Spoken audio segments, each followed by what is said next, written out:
오늘 본문의 말씀은 세상을 살아가는 우리에게는 사실은 낯선 이야기처럼 들립니다. 왜 그런가 하면 11절 말씀에 바울이 이렇게 말하고 있기 때문에 그렇습니다. 내가 궁핍함으로 말하는 것이 아니니라 어떠한 형편이든지 나는 자족하기를 배웠노니 말씀합니다. 여기서 눈에 들어오는 대목은 어떠한 형편이든지이지요. 어떠한 형편이든지 자기는 어떤 형편에 처하든지 자족할 수 있는 것을 배웠다는 거예요. 여러분, 이것이 어떻게 가능한가요? 사실 우리의 만족은 상황과 조건에 달려 있지 않나요? 그러니 어떤 형편에서든지 만족한다는 건 불가능한 이야기처럼 느껴집니다. 더군다나 우리가 세상에 살아가면서 자족하지 못하는 이유가 또 하나 있는데 그것은 바로 비교입니다. 나보다 더 나은 조건을 본 순간부터 우리는 불행해지고 불만족을 느끼게 되는 겁니다. 나보다 더 키가 크고 더 예쁘고 더 잘생긴 사람 보고 비교가 되면 그때부터 마음에 불만이 쌓입니다. 나보다 더 잘 살고 나보다 돈 더 많이 버는 사람을 보면 비교가 되지요. 어떤 분들은 돈 많이 버는 남편을 부러워하는 경우도 있습니다.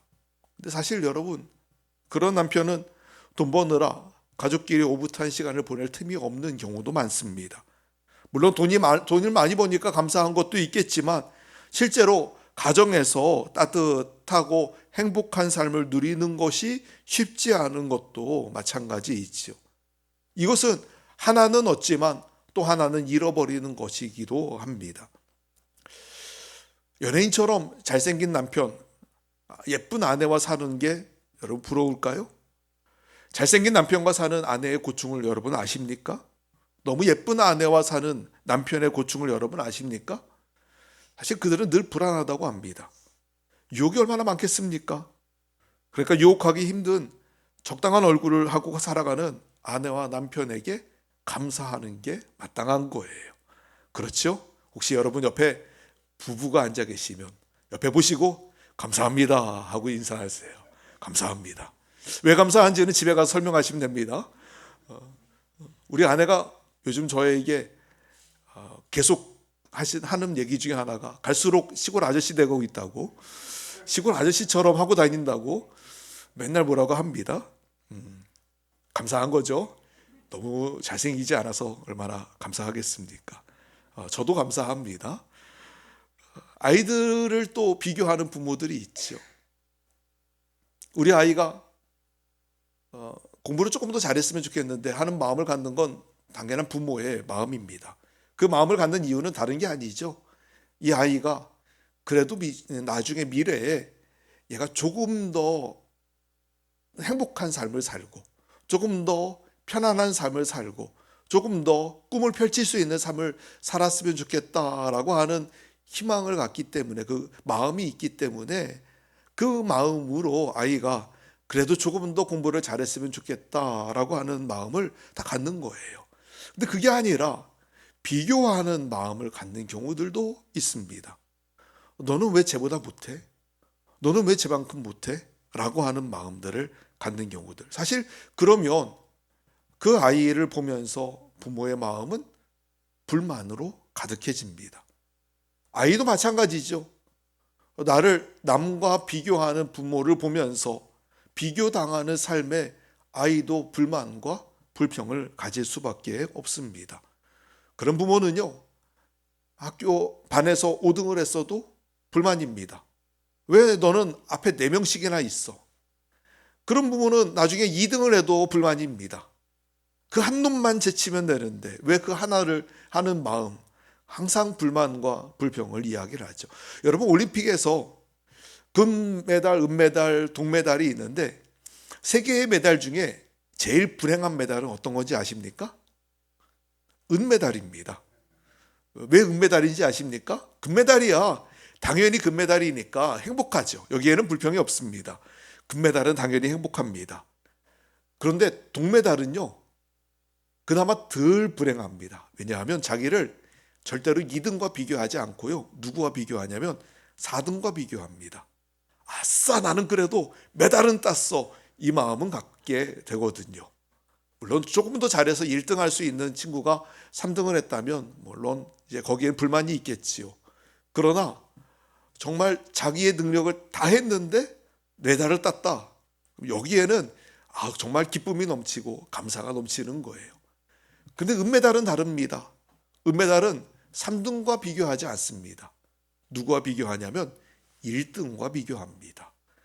내가 조금만 더 했으면 저기 서는 건데, 내가 조금만 더 했으면 하는 마음들을 은메달은 갖기 마련이에요. 보세요, 여러분. 비교를 누구와 하느냐에 따라서 마음이 불행해지기도 하고 마음에 기쁨이 넘치기도 하는 거예요. 우리의 멀쩡한 배가 아픈 것은 내가 잘못된 비교를 하며 살고 있기 때문이지요. 우리는 더 좋은 것, 더 좋은 것, 더 좋은 것을 구하고 싶어 합니다.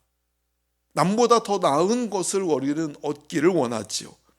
이런 비교 의식에서 자유롭지 못하면 절대로 행복해지지 못합니다. 찬송가에서 받은 복을 세어보아라. 크신 복을 네가 알 것이다 라고 하는 가사가 있어요. 우리에게 없는 걸 세보라는 게 아닙니다. 받은 복을 세어보래요. 뇌성마비 장애를 겪고 있는 송명희 시인이 있습니다. 이번에 검색을 해봤더니 이제 머리가 하얀 어르신이 되셨더라고요. 아직까지 살아계십니다. 그런데 이제 연세가 많이 드셨어요. 아직은 건강하지만 이제 시간이 많이 지났구나 하는 생각이 들었죠. 어릴 때 의사의 실수로 뇌에 문제가 생기면서 행동하는 것이 불편해진 뇌성마비를 갖게 되었습니다. 그런데 이제 행동만 불편한 거지 말과 행동이 불편하지 머리가 나쁘거나 이런 건 아닙니다. 그가 말 한마디 하기 위해서는 참 많은 노력과 시간이 필요하고 글씨 한자를 쓰기 위해서는 굉장히 힘든 노력이 필요합니다. 지금도 여전히 시를 쓰고 계세요. 시인이시거든요. 지금까지 많은 시집을 냈고요. 많은 시를 그가 이야기를 했고 또 그 중에 많은 시가 또 지금 우리가 부르는 찬양에도 들어 있습니다. 그 중에 여러분이 잘 아는 찬송시가 하나 있는데 나라고 하는 시이지요. 나 가진 재물 없으나 나 남이 가진 지식 없으나 나 남에게 있는 건강 있지 않으나 나 남이 갖고 있지 않은 것 가졌으니 나 남이 보지 못한 것을 보았고 나 남이 듣지 못한 음성 들었으며 나 남이 받지 못한 사랑 받았고 나 남이 모르는 것 깨달았네. 공평하신 하나님이 나 남이 가진 것 나 없지만 나 남이 없는 것을 갖게 하셨네. 참 멋있는 시지요. 나 남들이 가지고 있는 건 나에겐 없습니다. 하지만 남들에게 없는 것을 하나님이 나에게 주셨다는 거예요. 그러니 나는 남들이 없는 걸 내가 가졌으니 얼마나 감사합니까? 라고 고백하는 것입니다. 여러분, 누가 좋은 것 가졌다고 부러워하지 마세요. 자세히 들여다보면 거기엔 또 다른 이면에는 어두움이 함께 있습니다. 이게 있으면 저게 없고요. 이게 없으면 저게 있는 경우들이 굉장히 많아요. 아이들 공부 못한다고 타박하지 마세요. 아이들 노력하지 않는다고 뭐라고 하지 마세요. 물론 부모 마음은 다시 말하지만 얘가 조금만 더 잘 됐으면 좋겠는데 하는 마음이 다 있겠지요.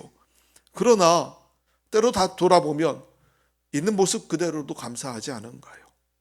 물론 부모의 마음은 얘가 조금은 더 나은 삶으로 더 열심히 나아갔으면 하는 그 소망은 다 갖고 있습니다.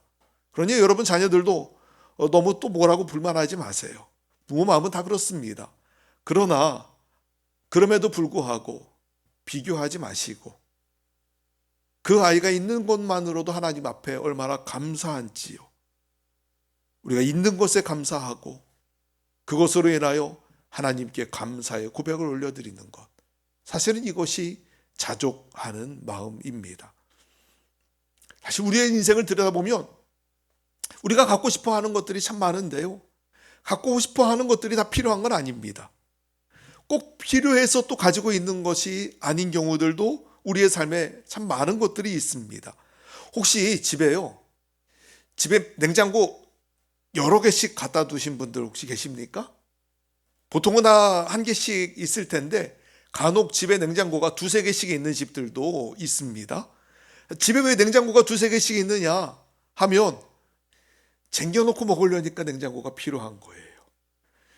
사실 생각해 보면 냉장고가 두 개, 세 개씩 필요하지 않습니다. 그런데 내가 이거 나중에 먹어야지 하고 집에 냉장고에 쟁여두려니까 냉장고가 너무 작아. 조금은 더 큰 냉장고, 조금 더 큰 냉장고를 이야기하게 되지요. 잘 보면 또 그걸 다 먹지도 않습니다. 어느 순간에 보면 이거 너무 오래됐어. 버려야지 하고 갖다 버리는 경우들도 꽤 많은 걸 보게 되어요. 그렇게 보면 그게 내게 필요해서 있는 게 아니라 혹시 내 욕심으로 가지고 있는 것은 아닌지요. 그냥 있는 것만 먹어도 그걸로만 만족해도 되는데 나는 더 필요해 이것도 더 있으면 좋겠어 하는데 욕심이 더 많은 것을 내게 소유하게 만드는 건 아닙니까? 지금 남의 것을 부러워하지 마세요. 현재 내게 있는 것에 만족하시고 감사하십시오. 지금의 내 상황이 하나님이 내게 주신 최상의 상태라는 걸 받아들이십시오. 하나님은 선한 분이십니다. 그리고 하나님이 내게 행하신 일은 우연이 없고 하나님이 지금도 일하고 계시기 때문에 지금의 상황이 내게 주신 하나님의 은혜라고 고백하는 것, 사실 이것이 자족입니다. 그런데요, 여러분에게 한 가지 말씀드릴 게 있습니다. 자족에 대하여 오해하지 않았으면 좋겠습니다. 지금의 내게 주어진 상황에 대하여 내가 감사하는 것, 이것이 하나님의 은혜임을 고백하는 것이 자족이지만 이 자족을 오해하면 나의 현실을 당연하게 여기는 것을 자족이라 생각하게 됩니다. 근데 여러분, 그건 아닙니다.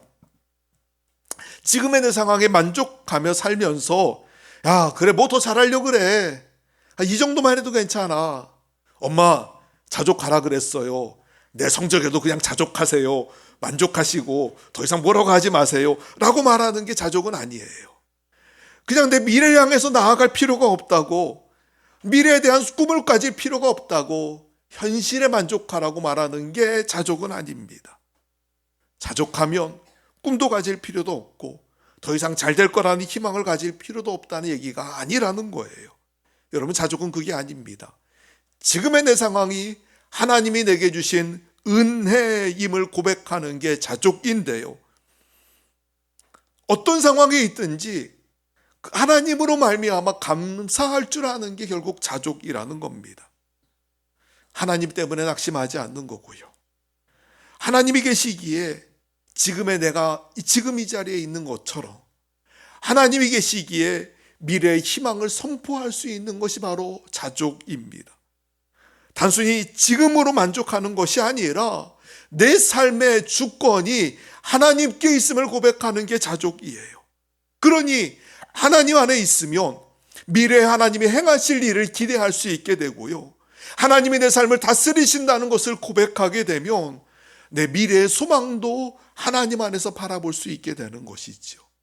결국 자족은요, 그냥 있는 것으로 만족해가 아니라 내 삶은 하나님 안에 있습니다를 고백하는 것, 이것이 바로 자족입니다. 그러니 바울이요 13절 말씀에서 이렇게 고백하는 거예요. 같이 말씀을 한번 읽어볼까요? 말씀을 읽어봅시다. 같이 있습니다. 시작. 내게 능력 주시는 자 안에서 모든 것을 할 수 있느니라. 물론 이 말씀을 여러분이 다른 것으로 적용하고 또 하나님 안에서 내가 다 할 수 있습니다, 할 수 있습니다라고 고백하는 대로 우리가 이 말씀을 적용하기도 하지만 사실 이 말씀의 원래 의미는 그게 아니고요. 모든 것이라고 하는 말은 자족을 의미합니다. 앞에 11절에 나온 자족하는 것을 배웠다의 그 자족을 모든 것으로 본문에 말하고 있는 거예요. 내게 능력 주시는 주님 안에서, 내게 능력 주시는 성령님 안에서 나는 자족할 수 있게 됩니다 라고 고백하는 것이죠. 사실 자족은요, 내 힘으로 하는 건 아닙니다. 여러분, 우리의 욕심이 얼마나 강한지 아십니까? 우리의 탐심이 얼마나 강한지 아세요? 내가 내 탐심을 이길 수 있나요? 앞서 비교하지 말라고 말씀드렸지만 비교하면 불만족하고 비교하면 감사하지 못한다고 말씀드렸지만 사실은 비교가 되는 걸 어떻게 안 할 수 있겠습니까? 비교가 되잖아요. 나보다 더 잘 사는 집 보면 그 마음에 비교가 되는 건 당연하지 않나요? 나보다 더 좋은 것을 가지고 있는 사람 보면 마음에 비교되는 건 당연하지 않나요? 근데 어떻게 우리가 비교하지 않고 비교되더라도 그 마음을 우리가 이겨내고 감사함으로 나아갈 수 있겠습니까? 오늘 바울이 고백하는 건 이거예요. 내게 능력 주시는 분으로 말미암아 내가 자족할 수 있습니다 라고 고백하는 것이죠. 그렇습니다. 내가 내 힘으로 내 탐심을 이기지 못합니다. 능력 주시는 하나님이 계시기에 우리의 탐심을 이길 수 있는 것이고 우리의 욕심을 이길 수 있는 거예요. 내게 능력 주시는 주님이 계시기에 내가 승리할 수 있는 줄 믿습니다. 그러면 우리가 무엇을 고백해야 합니까? 하나님, 내게 이 감사하는 마음을 갖도록 나의 마음을 다스려 주십시오라고 기도할 수밖에 없는 것입니다. 원래 바울은요, 예수님 만나기 전에는 기독교인들을 비판하고 핍박하고 체포하는 일에 온 힘을 다했던 사람입니다. 그런 그가 자기가 그렇게도 욕하고 부정하면서 예수 믿는 사람들을 잡아 넣는 그 일을 하던 바울이 예수 믿는 사람 잡으려고 다메섹이라고 하는 마을로 가는 길에 그에게 불쑥 찾아오신 예수님을 만나게 됩니다. 부활하신 예수님과의 극적인 만남. 그 만남 이후에 바울의 삶의 의미가 바뀌게 되었어요. 복음을 깨닫게 되었고 십자가의 의미를 알게 되었고 예수가 메시아이며 우리의 구원자이심을 그가 알게 된 이후로 자기의 지금까지의 삶의 목적과 존재의 이유들을 다 바꾸게 됩니다. 이제 완전히 다른 시각의 삶을 살게 되지요. 그가 예수 만나기 전에 자기의 삶을 이렇게 이야기합니다.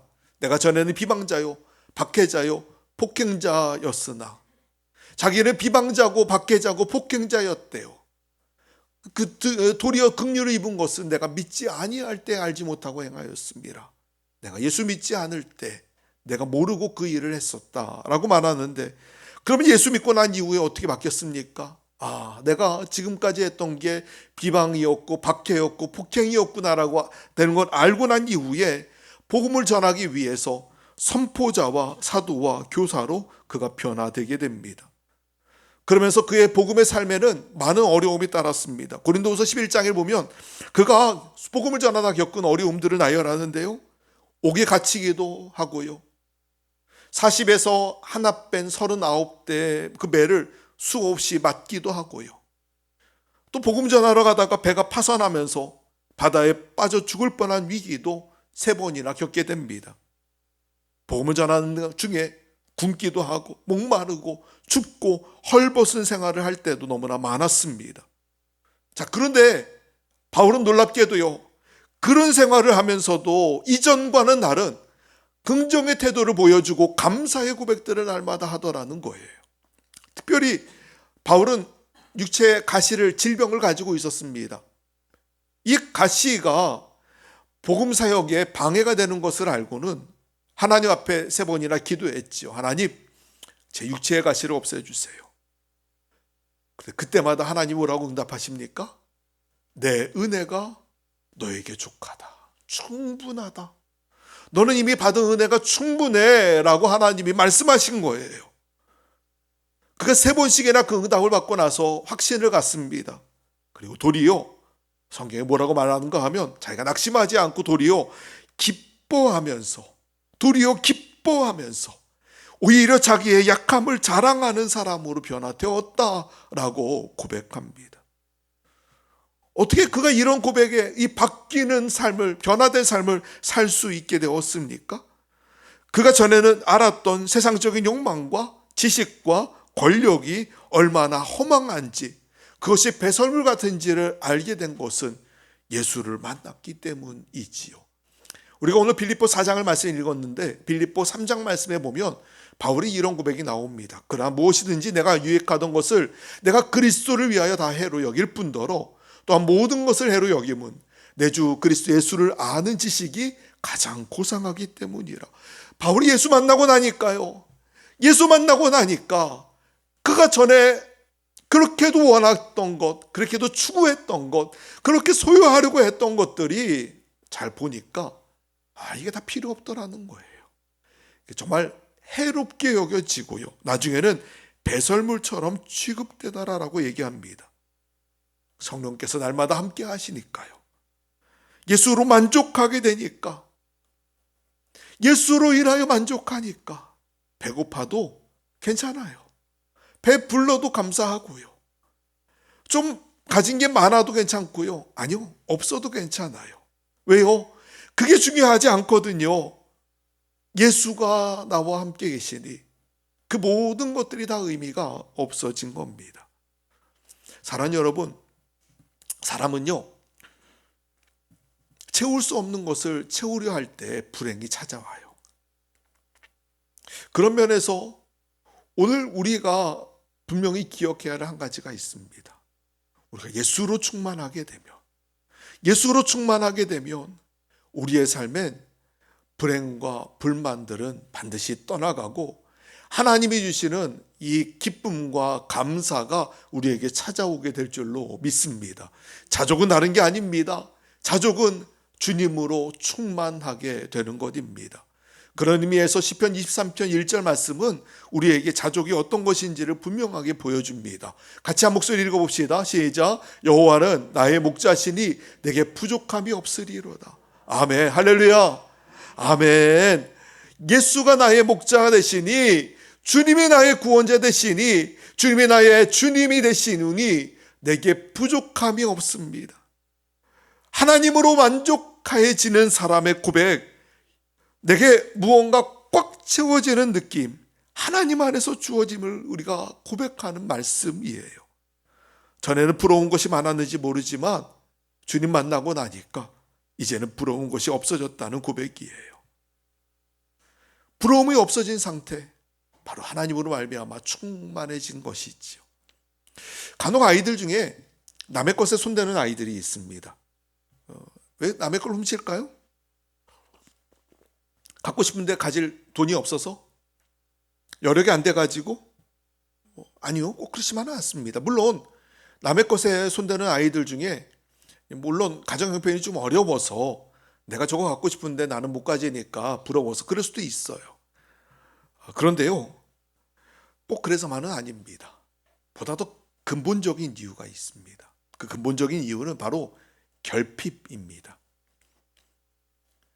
여러 가지 결핍들이 있겠지만 가장 큰 결핍은 다른 게 아니라 부모의 사랑에 대한 결핍이에요.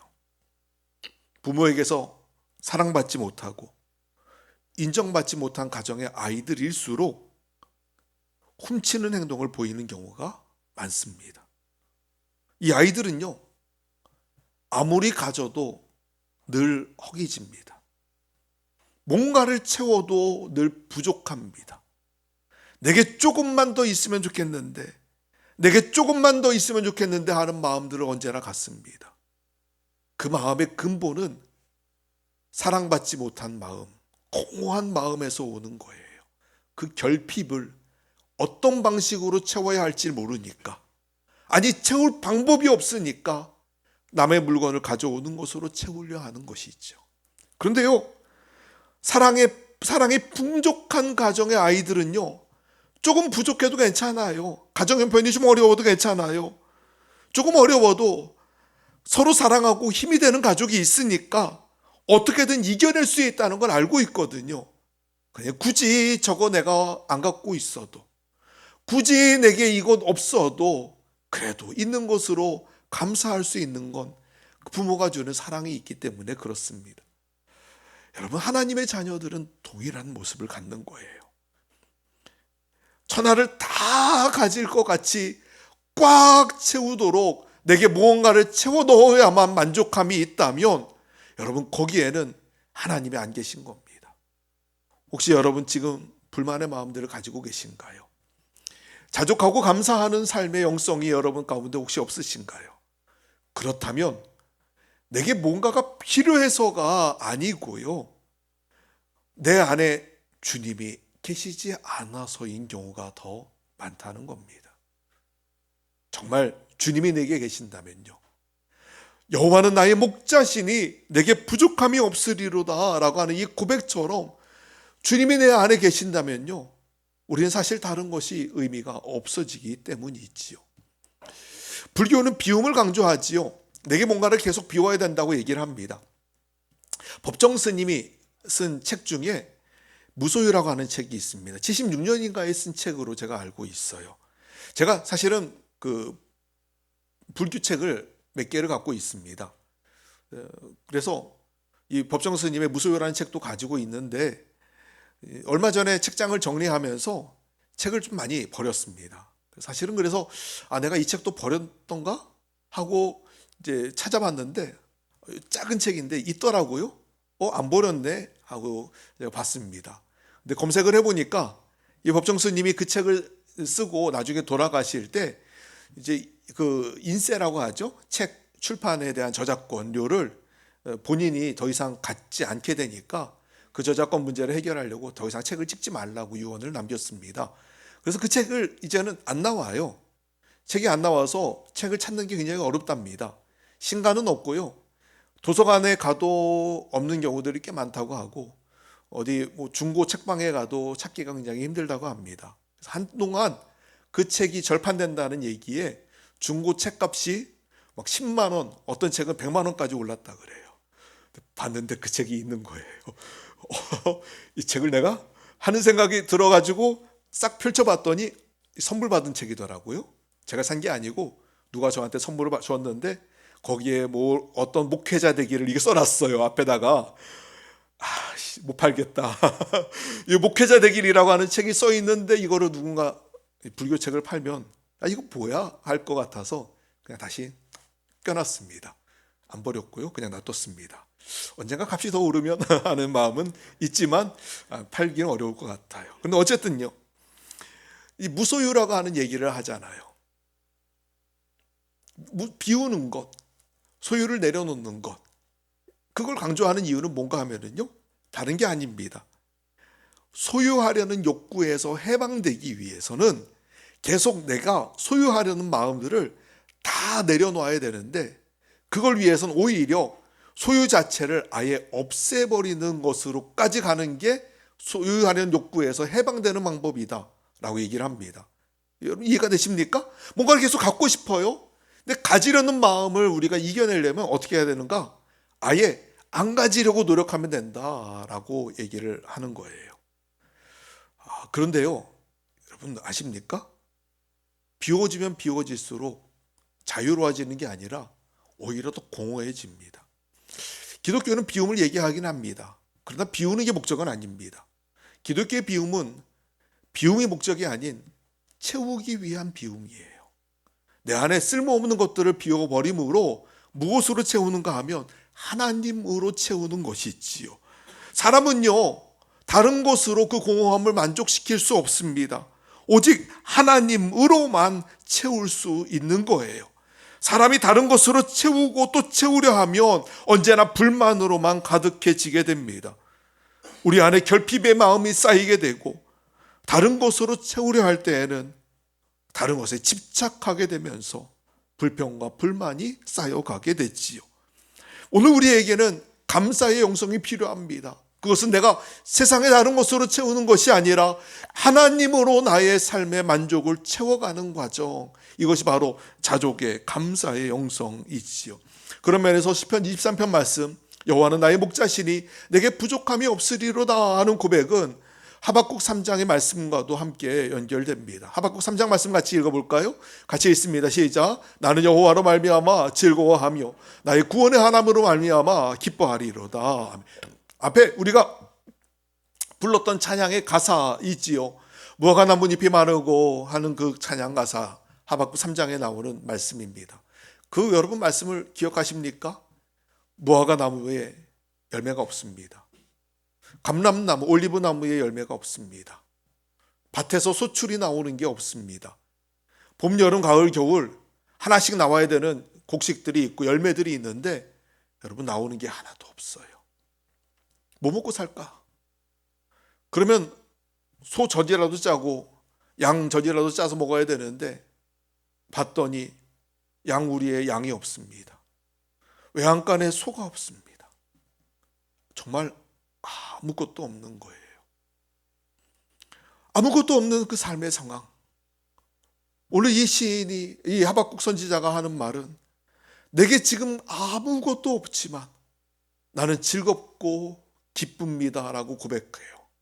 무엇 때문에요? 하나님 때문에. 여호와로 말미암아 즐겁고요, 나의 구원의 하나님 때문에 자기는 기쁘다는 거예요. 지금 나라의 상황을 보면 암울합니다. 아무 소망이 보이지 않아요. 무화과 나무가 마르고 감람나무에 열매가 없는 그것과 똑같습니다.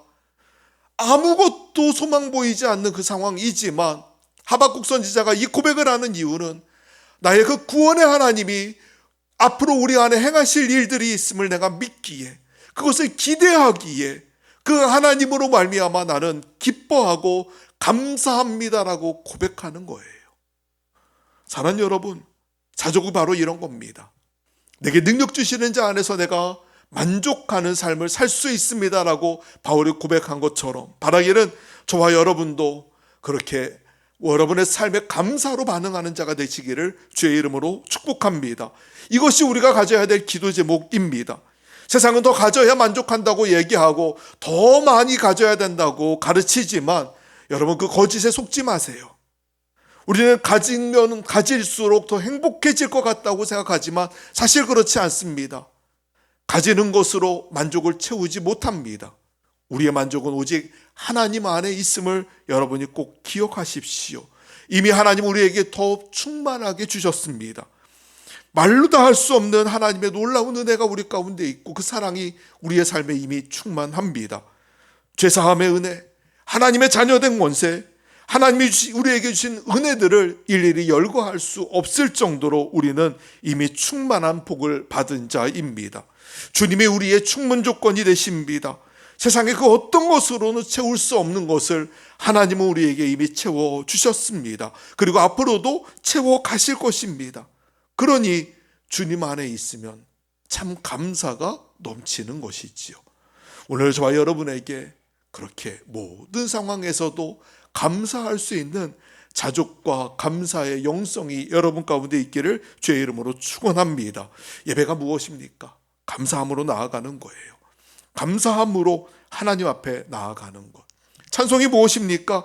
그 위대하심을 찬양하며 감사하는 것입니다. 기도가 무엇입니까? 아무것도 염려하지 말고 오직 모든 일에 기도와 간구로 감사함으로 하나님 앞에 아뢰는 것. 염려를 내려놓고 하나님 앞에 감사로 고백하며 나아가는 것이 기도입니다.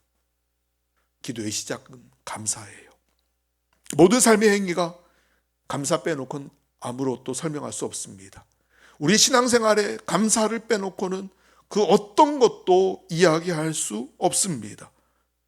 우리가 여러분이 성령의 충만함 가운데 하나님 안에서 감사를 고백하고 선포하며 또 감사로 희망을 이야기하고 하나님의 영광 받으시는 놀라운 삶의 감사의 고백들이 여러분 삶 가운데 언제나 충만하게 일어나게 되기를 주의 이름으로 축원합니다.